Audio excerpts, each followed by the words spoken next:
Assalamualaikum. The other day I went to Legoland and posted about my experience.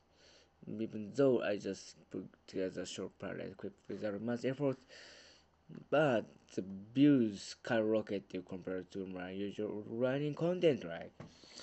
Like every day. I guess that Legoland would be more popular than studying Urdu. I know it, but since it's a short videos, it's not like people are especially searching for it. So it's YouTube itself determine what kind of content gets promoted. Maybe so. I don't know that.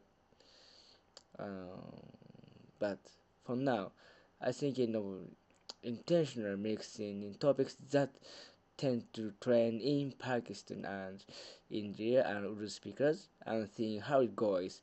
This is unrelated to today's topic, but 全然関係ないんですけども、in Saudi Arabia seems unable to take a strong stance against Israel due to its own domestic stability concerns and its relationship with Iran or Israel also.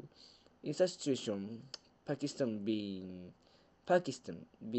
having their nuclear power and geographically positioned in the way that flank Iran from Saudi perspective because becomes impossible to ignore, doesn't it? I'll post again soon. So see you next time. Shukriya our premium engage. See you next time.